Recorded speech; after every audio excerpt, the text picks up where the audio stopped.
Halo guys, what's up? Di video kali ini mari kita bahas tentang video gaming sebagai metode yang bisa lo pakai sebagai pengalihan ketika godaan PMO datang.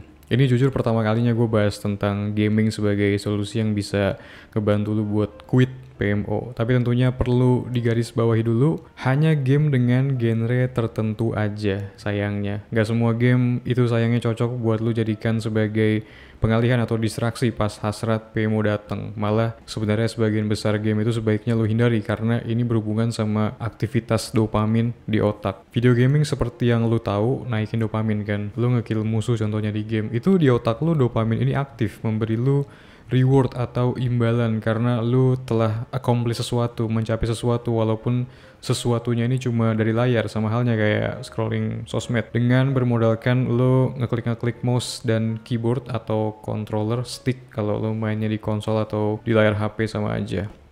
Semakin cepet tempo gamenya, yang mana dalam artian gameplaynya cepet banget gitu, kayak game Valorant atau PB atau Fortnite, semakin banjir otak lu dengan dopamin. Game-game kayak gini yang menurut gue sebaiknya lu hindari karena nggak akan ngebantu menenangkan otak, nenangin diri lu. Yang mana kelar lu main, lu malah semakin berhasrat buat PMO karena otak lu masih butuh dopamin lainnya. Dan cuma PMO yang bisa memuaskannya. Ini sangat bahaya. Makanya setelah nonton video ini, lu akan tahu mana game-game yang boleh lu mainin. Berhubung efeknya bagus buat otak, menenangkan, dan juga game-game yang sebaiknya, bukan sebaiknya sih, tapi harus lu hindari. Dan game-game yang boleh lu mainin tersebut adalah game-game yang genrenya strategi, slow, dan butuh mikir. Kenapa game-game strategi itu bagus? Gini penjelasan gampangnya, my friend. Berhenti PMO itu adalah tentang reset otak, utamanya di bagian depan gray matter, prefrontal cortex, supaya kembali sehat dan bisa lu pakai buat mikir dan juga improve diri lu. Nah, jadi udah teruji secara ilmiah juga bahwa kegiatan-kegiatan yang thinking, mikir kayak baca, nulis, meditasi itu bagus buat menyehatkan area prefrontal cortex ini kan.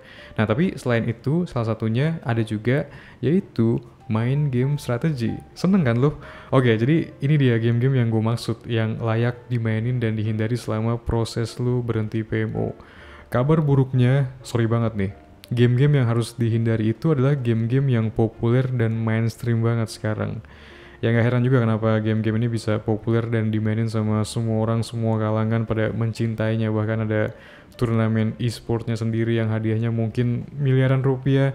Karena game-game yang ada di kategori ini tuh bikin candu, temponya cepet, emang sengaja didesain secara warna, colorful, belum lagi juga secara sound design yang double kill, triple kill, bang, bang, bang, bang. Ini sangat tidak ramah dopamin, membanjiri dopamin di otak lu secara brutal. Lu lihat aja ekspresi para player e-sport pas lagi turnamen, itu bola matanya gerak kesana kemari dalam tempo yang cepet banget. Pas lagi dirinya itu ngeliatin secara serius layar, udah gitu dia tegang banget gitu posturnya kayak ini sangat mess up your dopamin di otak sayangnya, mempersulit lu buat berhenti PMO. Pas Q PMO datang terus lu mengalihkan rutinnya dengan main game yang masuk kategori ini, lu mungkin lupa sesaat sama PMO pas lagi ngegamenya, tapi kelar ngegame, godaan PMO itu pasti belum hilang dan makin kuat dan lu harus menyalurkannya secara segera. Dan ini bahaya. Sementara game yang di kategori ini itu yang bagus, yang menyehatkan otak. Gua kasih contoh game Death Stranding karena ini yang terakhir kali gua mainin sekitar setahunan yang lalu. Banyak orang bilang ini game boring, walking simulator, gameplay cuma jalan doang nganterin paket. Sangat wajar sih. Game ini kagak cocok buat para brain rot yang otaknya 24/7 tuh terstimulasi terus sama HP dan sosmed. Sangat boring pasti maininnya. Tapi gue pribadi sepengalaman kemarin gue main, otak gue tenang pas maininnya. Slow gitu, lu kayak di challenge sama yang bikin game buat menahan kebosanan sekaligus mikir juga. Udah gitu pemandangan-pemandangan yang disajiin di game ini juga indah kan. Jadi ada perasaan meditatif gitu pas maininnya, which is ini bagus buat otak dan prefrontal cortex walaupun secara strategi game ini kurang lebih banyak jalan.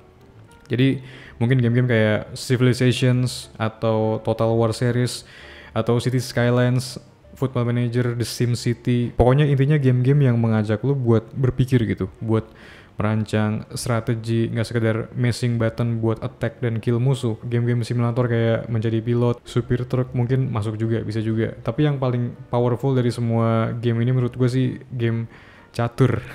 Ini game yang paling worth it buat lu mainin buat mengalihkan godaan PMO, atau lebih better bahkan nggak main game tapi langsung main catur atau main kartu gitu sama teman kalau bisa, biar ada part sosialisasinya kan, biar lu lupa langsung sama PMO. Dengan lu main game-game ini, otak yang sebelumnya ada di mode sakau jadi dipaksa masuk ke mode berpikir, dan lu bakal jadi lebih fresh dan lebih enteng, dan godaan buat PMO itu bakal hilang dibandingkan main game yang kategori sebelumnya, yang mana itu malah makin naikin hasrat lu buat PMO karena dopaminnya masih terbanjiri di otak. Coba komen kira-kira dari lu ada nggak sih rekomendasi game strategi yang sejauh ini ampuh buat lu untuk nenangin pikiran sekaligus menghilangkan hasrat PMO. Thank you for watching, like, share, comment, subscribe. Seperti biasa, link ebook yang sangat keren ada di deskripsi. Sebuah bacaan yang sangat wajib buat lu cowok yang pengen kembangin diri. Isinya bener-bener dari pengalaman gue pribadi, jadi ini akan menjadi sebuah bacaan yang gue jamin akan mengubah hidup lu. Lu bisa baca sendiri testimoninya di website. Kita berjumpa lagi di video selanjutnya.